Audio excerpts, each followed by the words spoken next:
গুৱাহাটীৰ এটা অন্যতম ব্যস্ত পথ নুনমাটি টু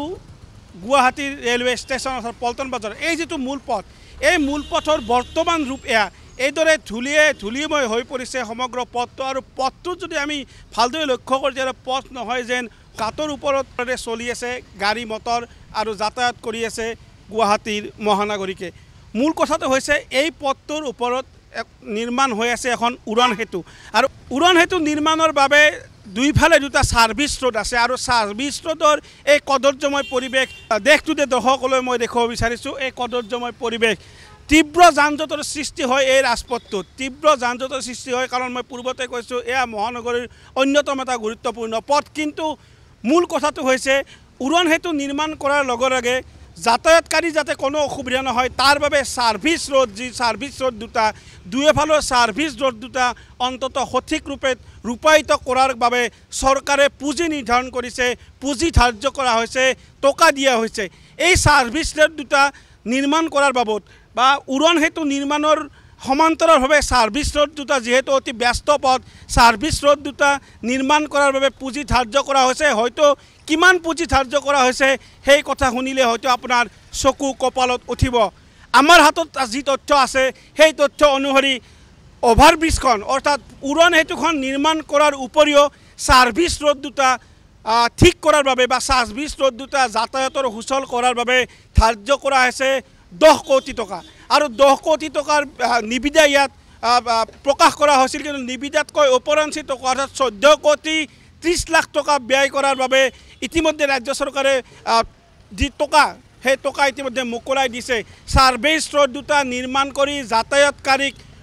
সাৰ্ভিস যিটো পথ সেই পথ সুচল কৰাৰ বাবে 14 কোটি 30 লাখ টকা ইতিমধ্যে আবণ্টন দিয়াৰ খবৰ আমি লাভ কৰিছোঁ কিন্তু বাস্তৱ ক্ষেত্ৰত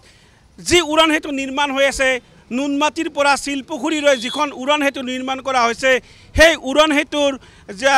চাইডত থকা বা কাষত থকা যি সাৰ্ভিস ৰোড ঠিক হৈছে নে নাই 14 কোটি 30 লাখ টকা সাৰ্ভিস ৰোডৰ নামত খৰচ কৰাৰ বাবে অনুমোদন দিয়াৰ পাছতো সাৰ্ভিস ৰোড বৰ্তমান কি পৰিৱেশত আছে কি পৰিস্থিতি আছে সাৰ্ভিস ৰোড হে আমি দেখুৱাবলৈ চেষ্টা কৰিছোঁ এজাক যদি বৰষুণ হয় তেতিয়াহ'লে এই সাৰ্ভিস ৰোড দুটাৰ পানীৰে বুৰাই পেলাই যাতায়াতকাৰীয়ে যথেষ্ট কষ্ট সন্মুখীন হ'বলগীয়া সময়ত দাদা আপোনাৰ ওচৰলৈ আহিছোঁ এই যিটো ৰাস্তা এই ৰাস্তাটো উড়ান সেতুখন বনাই আছে এই ৰাস্তাটোৰ সম্পৰ্কে আপুনি কি ক'ব কি ধৰণৰ ৰাস্তাটো কেনেকুৱা দেখিছে ৰাস্তাটো মালিগাঁৱতো এনেকুৱা অভাৰব্ৰিজ বনাইছিল তাতেতো এনেকুৱা পৰিস্থিতি নাছিল যিহে অৱস্থা আছে ইয়াতে ধূলি বোকা মানুহ অৱস্থা নাই ৰাতিপুৱা ওলাই মোৰ বাইক এখন বেয়া হৈ গ'ল এই ৰাস্তা ঘাটৰ ক'তো পানী নেপেলাই ধূলিটো 10 মিনিট আগত বৰষুণ আছিল এতিয়া ধূলি আহি গ'ল শুকাই গ'ল ফেৰ ধূলিটো সাৰ্ভিসৰ কোনো কাম কৰা নাই কেৱল অভাৰব্ৰিজৰ কামেই কৰে খালি পোষ্ট বনাই আছে ৰাস্তাৰ ছাইডত কোনো একো কাম কৰা নাই বিৰাট যানজঁট হয় তীব্ৰ যানজঁট দিনতো অফিচ টাইমতো মানুহ যাব নোৱাৰে বেলেগ ৰাস্তাৰে যাব লাগিব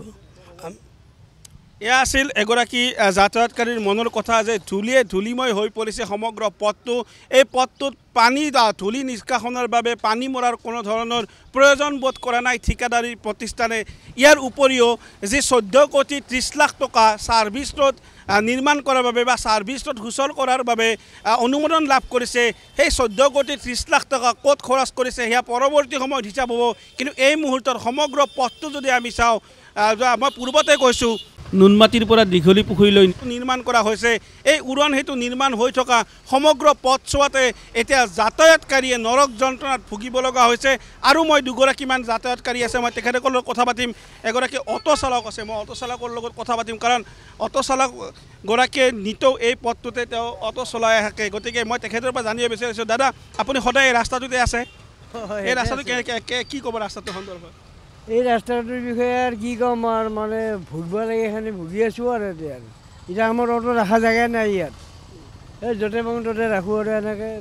আগতে সিহঁতে এই ব্ৰিজখন কৰাৰ আগতে দুই চাইডৰ যোনটো ৰাস্তা সেইবিলাক মেৰামতি কৰাটোহে দৰকাৰ হৈছে এতিয়া গাঁত গাড়ী চলাবই নোৱাৰি কি ক'ব আৰু চৰকাৰে যি খুচি সেই কৰি আছে এতিয়া এয়া আছিল তেখেতৰ মনৰ ভাষ্য বাইদেউ মই আপোনাৰ ওচৰলৈ আহিছোঁ আপুনি কি ক'ব মই এখন নাৰ্ছিং হোমত কাম কৰোঁ আমাৰ অহা যোৱা ৰাস্তাটো অলপ অসুবিধা হয় এই লোহাৰখিনি সোনকালে অঁতৰালে আমি ভাল পাওঁ আৰু দুয়োটা ৰাস্তা ভাল কৰিলে ভাল পাওঁ অতি সোনকালে কাৰণ আমাৰ কাম কৰা মানুহ আমি সদায় অসুবিধা পাওঁ পূজা আহি আছে, মানুহে পূজা চাব, ইমান নোৱাৰিব। দুই ৰাস্তা ব্লক, বাচ্চা নাই, মানুহে কেনেকৈ পূজা চাব? সেইটো এটা মই চৰকাৰক অনুৰোধ জনাইছোঁ, সোনকালে ৰাস্তা দুটা যাতে ভাল কৰি দিয়ে। সকলো ৰাইজৰ আশীৰ্বাদ, দুৰ্গা পূজা আহি আছে চাবৰ কাৰণে। এয়া আছিল এগৰাকী যাতায়াতকাৰী, নাৰ্ছিং হোমত কাম কৰে, সদায় যান জঁটৰ তেওঁ অসুবিধা হ'বলগীয়া হৈছে। তাৰ বাবে চৰকাৰক অনুৰোধ জনাইছে যে ছাৰ্ভিচ ৰোড দুটাখন অতি কমেও পূজাৰ আগত ছাৰ্ভিচ ৰোড দুটা যাতায়াতকাৰীৰ বাবে সুচল কৰাৰ বাবে তেওঁ অনুৰোধ জনাইছে। আৰু এয়া আমি প্ৰত্যক্ষ ছবি দেখুৱাইছোঁ। মই পুনৰবাৰ কৈছোঁ, মই বৰ্তমান উপস্থিত আছোঁ নুনমাটি বামুণী মৈদামত। আৰু ইয়াত বিভিন্ন ধৰণৰ ঘটনা সংঘটিত হয়। ৰাস্তাত বিভিন্ন ধৰণৰ যান জঁটৰ সৃষ্টি হোৱাটো ডাঙৰ কথা, তাতকৈ ডাঙৰ কথা যি দুৰ্ঘটনা কেইবাটাও দুৰ্ঘটনা সংঘটিত হৈছে ৰাস্তাত। মই এগৰাকী দাদা আছে চালক, আপুনি প্ৰায় এই ৰাস্তাটোতে গাড়ী চলায়? হয়, আমি ইয়াতে বামুণী মৈদামতে ষ্টেণ্ড কৰোঁ। কিন্তু যেতিয়াৰ পৰা এই ব্ৰিজটো আৰম্ভ হৈছে তেতিয়াৰ পৰা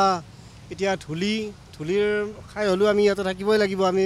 জীৱিকা এখনৰ ওপৰতে যেতিয়া জীৱিকা হেৰি কৰি আছোঁ, কাম মানে এতিয়া আমাৰ দেখাত এইবিলাক ব্ৰিজৰ কামটো কৰি আছে। নাই, ৰাস্তা এতিয়া ঠিক কৰা নাই বৰ্তমান।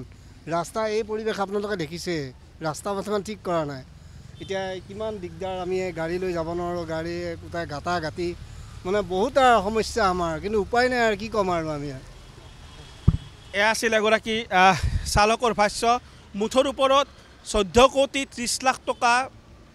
যি ৰাস্তাৰ নামত যি আবণ্টন হৈছে, যি চাবৱে দুটাৰ নামত আবণ্টন হৈছে, এই ছাৰ্ভিচ ৰোড দুটাৰ নামত আবণ্টন হোৱা ধনখিনি ক'ত খৰচ কৰিলে ঠিকাদাৰী প্ৰতিষ্ঠানে এই যিসমূহ যাতায়াতকাৰী আছে, এই ৰাস্তাত যিসমূহ যাতায়াতকাৰী আছে,